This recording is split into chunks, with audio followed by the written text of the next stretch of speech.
Good morning everyone. Tara magbasa na tayo ng ating libro guys. Magandang balita Biblia. Today is 18 November 2023. Nandito na tayo sa ang unang aklat ng mga kronika, panimula. Guys, lagi kong sinasabi dapat basahin natin yung headings kasi nga nandito lahat yung pinakabuod kung history ba siya o muling pagsasalaysay katulad nito. Inulit lang yung aklat ng Samuel at ng mga hari. Basahin ko ha. Kasi pinangunahan ko na naman eh. Okay, ang unang aklat ng mga kronika, panimula. Ang una at ikalawang aklat ng mga kronika ay muling pagsasalaysay. Guys, pag sinabing muling, parang inulit lang. Ay muling pagsasalaysay ng mga pangyayari sa mga aklat ni Samuel at ng mga hari. So, expected nyo na kaya kumapal ng ganito ang libro ng Bible kasi nga inuulit lang yung aklat ng Samuel at yung aklat ng mga hari. Okay, ulitin ko ha. Ang una at ikalawang aklat ng mga kronika ay muling pagsasalaysay ng mga pangyayari. Pangyayari guys is nangyari na ha. Sa mga aklat ni Samuel at ng mga hari, ngunit mula naman sa ibang pananaw. So, sa ibang perspective, sa ibang pananaw siya. Parang inulit lang guys yung pagsasalaysay pero sa ibang pananaw. Hindi kaunawa sa hindi ninanais ng may akda na maglahad ng isang kasaysayan tulad ng pangkaraniwang pagkaunawa sa salitang kasaysayan. Sa halip, itinataguyod niya ang ilang pamamaraan ng pananampalataya para sa kanyang mga mambabasa at para ipakita kung ano ang nararapat ng kaharian ng Israel sa ilalim ng kapangyarihan ng Diyos. So yung author nito guys, gumawa siya ng nagsulat siya nito sa ibang pamamaraan. Ayun. Ulitin ko ha, hindi ninanais ng may akda is author, na maglahad ng isang kasaysayan tulad ng pangkaraniwang pagkaunawa sa salitang kasaysayan. Sa halip, itinataguyod niya ang ilang pamamaraan ng pananampalataya para sa kanyang mga mambabasa. Mambabasa guys is readers. At para ipakita kung ano ang nararapat na kaharian ng Israel sa ilalim ng kapangyarihan ng Diyos. Ginawa niya ito sa pamamagitan ng pagbibigay ng diin sa mga paghahari nina David at Solomon, hindi kung ano ang aktwal na nangyayari, kundi kung ano ang dapat na nangyari.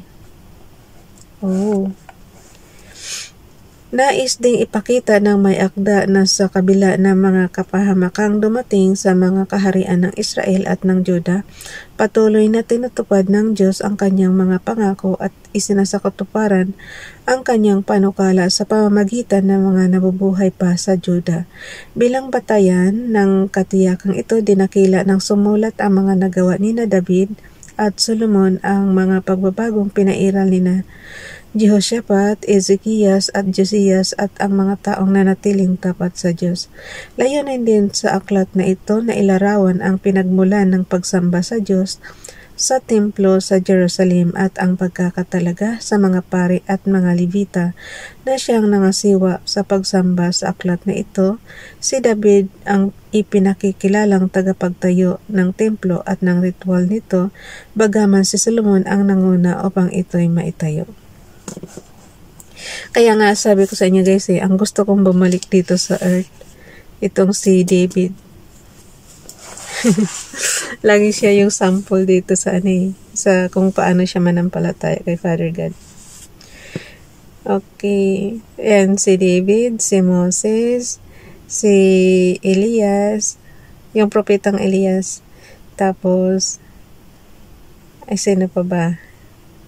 Yung mga magagaling. Yan ang natin na gustong bumalik dito. Okay, nilalaman, mga talaan ng angkan chapter 1 verse 1 to chapter 9 verse 44, ang pagkamatay ni Saul. Chapter 10 verse 1 to verse 14, ang paghahari ni David. Chapter 11 verse 1 to chapter 29 verse 30, mga suliranin at mga nagawa. Chapter 11 verse 1 to chapter 22 verse 1, mga paghahanda para sa pagtatay ng templo. Chapter 22 verse 2 to chapter 29 verse 30.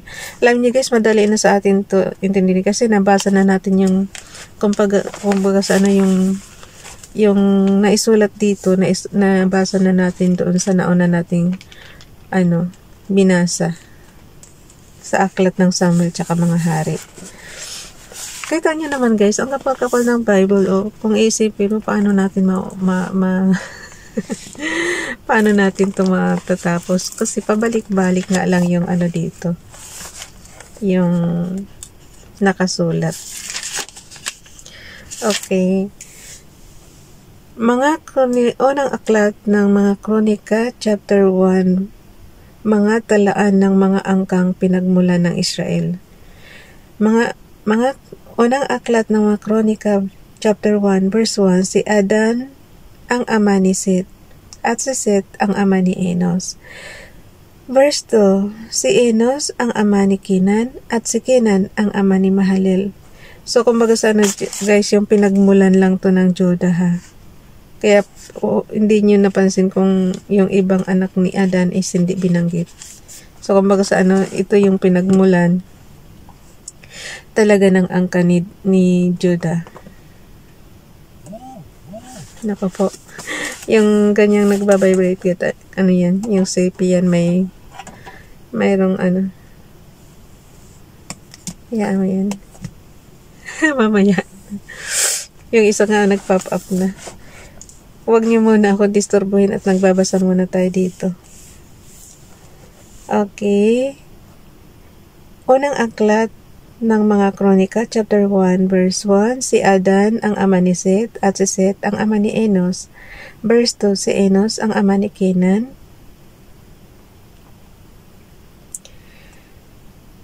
At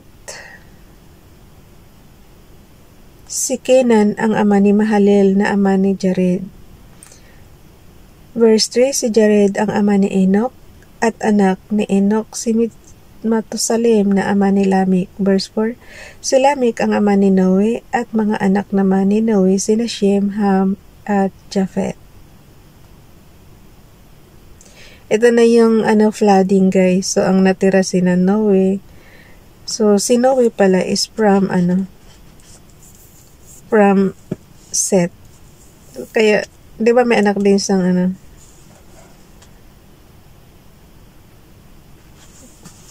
'di ba kay Adan tapos Seth. Ito yung ikatlong anak ni Adam and Eve. Yung kapalit kay Cain. Ay kay Abel. Okay. Verse 4 ulitin ko. Si Lamech ang ama ni Noe, at mga anak naman ni Noe sina Shem, Ham, at Japhet. Verse 5, ang mga anak ni Japhet ay sina Gomer, Magog, Madai, Javan, Tubal, Meshech, at Teras. So, ibig sabihin ngayon guys, yung after ng flooding, yung Judah is na ni Japhet, lahi na ni Japhet. After nung nagunaw sa flood yung mundo, diba? So, sila lang na lang ang natira. So, ibig sabihin, yung Judah ngayon is nasa angka na yan ni Japhet. Verse 5, ang mga anak ni Japhet ay sina Gomer, Magog, Madai, Javan, Tubal, Meshech, at Teras. Verse 6, ang mga anak naman ni Gomer ay sina Askenaz, Diphat, at Togarma. Verse 7, ang mga anak ni Javan ay sina Elisha, Tarsis, Kitim, at Rodanim. Verse 8, ang mga anak ni Ham ay sina Cus, Ehipto, Libya, at Canaan. Oh, talaga, mga pangalan ng lugar guys, oh. Verse 8, ang mga anak ni Ham ay sina Cus, Ehipto, Libya, at Canaan. Verse 9, mga anak ni Cus sina Ziba, Habila, Sabta, Raama, at Sabtika, at ang kay Raama naman ay sina Shiba at Didan. Verse 10, anak din ni Cus si Nimrod. Oh. Ako guys, mahina ako dito sa family tree, kaya pag binabalikan ko, nalilito tuloy ako. Okay, ulitin ko yung verse 9 ha. Ay, verse 8. Ang mga anak ni Ham, isa pa to sa anak ni Noe. Ang mga anak ni Ham ay sina Cus, Ehipto, Libya at Kanaan. Verse 9, mga anak ni Cus sina Seba, Habila, Sabta, Raama at Sabtika, at ang kay Raama naman ay sina Sheba at Didan. Verse 10, ang anak din ni Cus si Nimrod, ang unang makapangyarihang mananakop sa daigdig. Wow. Verse 11, si Ehipto ang pinagmulan ng mga Ludim, Anamim, Lihabim at Naphtuhim. Verse 12, siya rin ang pinagmulan ng mga Patrosim, Kasluhim at Kaftorim, na siya namang pinagmulan ng mga Filisteo. O, kay Ham yan pala, yung Filisteo. Verse 13, ang mga anak ni Kanaan ay si Sidon, na siyang panganay, at si Het. Ako kasi guys, inaano ko yung tatlong anak ni Noe. So, kasi sila talaga ang na, diba? Kumbaga, so, nagunaw na yung mundo. So, sila na lang talaga natira. Kaya doon na talaga nagmula. Kaya dumami ang tao. Verse 13, ang mga anak ni Kanaan ay si Sidon, na siyang panganay, at si Het. Verse 14, sila ang mga ninono ng mga Jebuseo, Amoreo, Gergeseo. Verse 15, Hivita, Arkita, Sinita. Verse 16, Arbadita, Zimareo at Hamateo. Verse 17, ang mga anak ni Shem ay sina, ito naman yung isa pang anak na subalit tatlo na guys ha. Verse 17, ang mga anak ni Shem ay sina Elam, Azar, Arphazad, Lod, Aram, Uz, Holgeter at Meshech. Verse 18, si Arphazad ang ama ni Sela, na ama naman ni Eber. Dalawang lalaki ang naging anak ni Eber. Peleg ang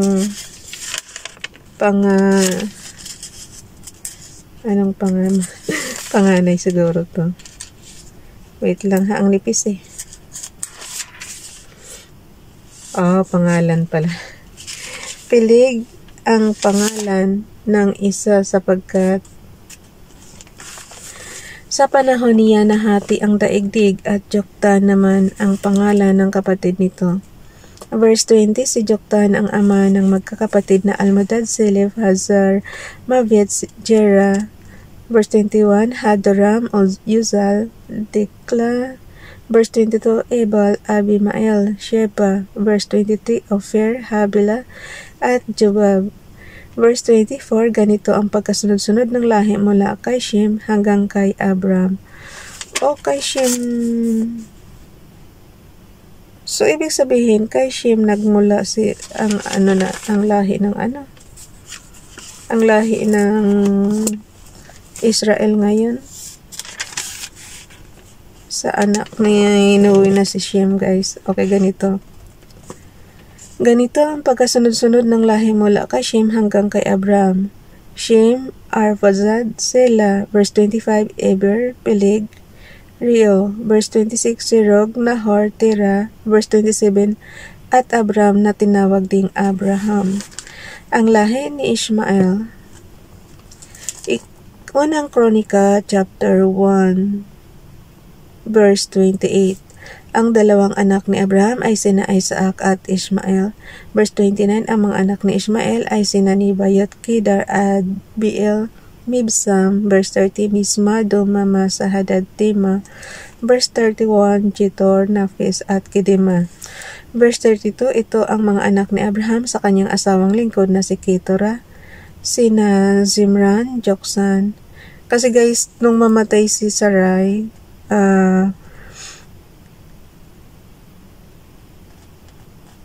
may asawa pa siyang nag-asawa pa siya ulit. So, bali, ito na yung kay Keturah.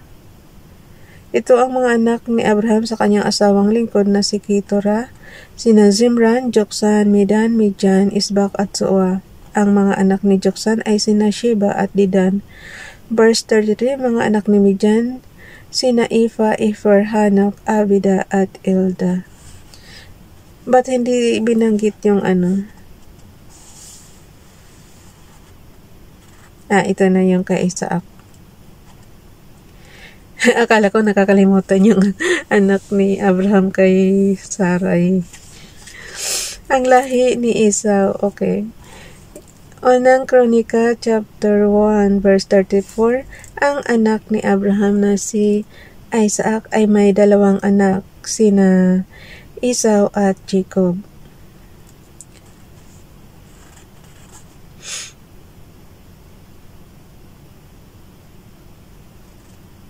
Okay.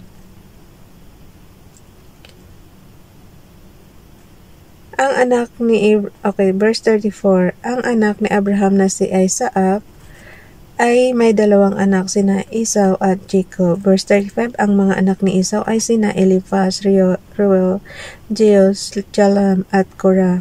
Verse 36, ang mga anak ni Eliphaz ay sina Timan, Omar, Ziphi, Getem, Kenas, Timna at Amalek. Verse 37, ang kay Reuel naman ay sina Nahat, Zerah, Sama at Miza.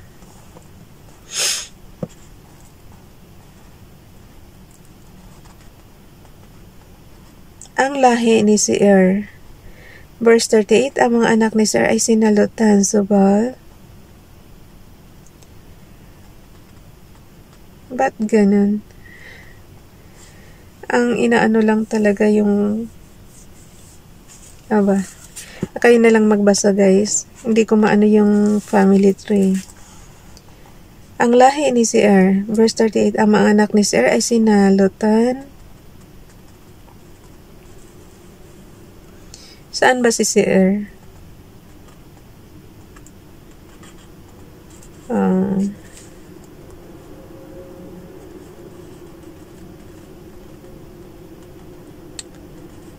Wala naman dito.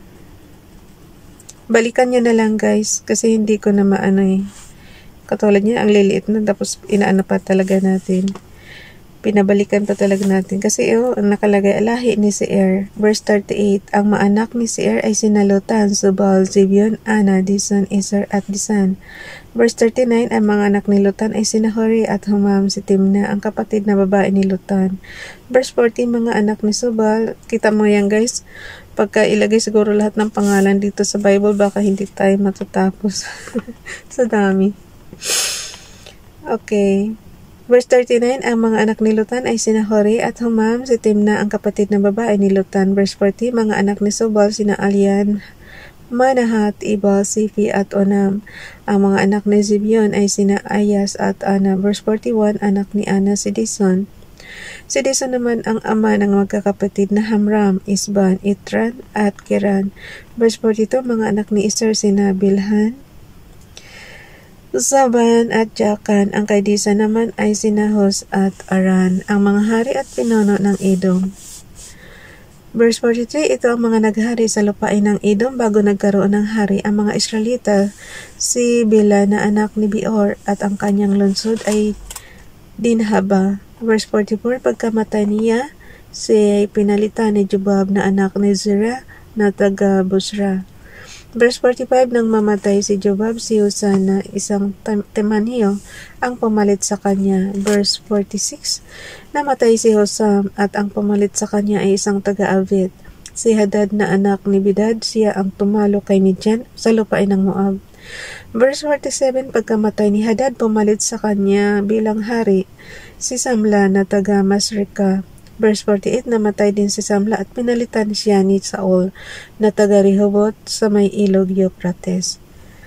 So, ibig sabihin, wait lang guys.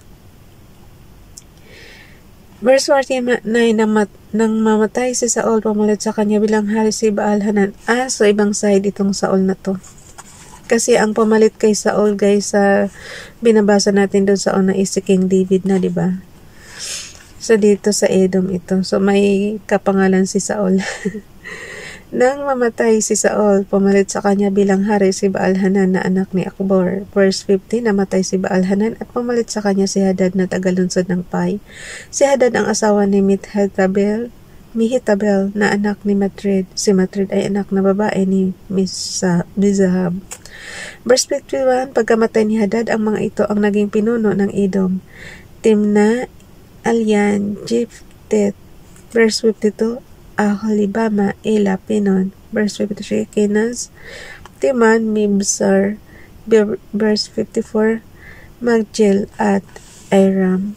Bukas na itong chapter 2 guys, ang lahi ni Judah. Bye everyone. God bless.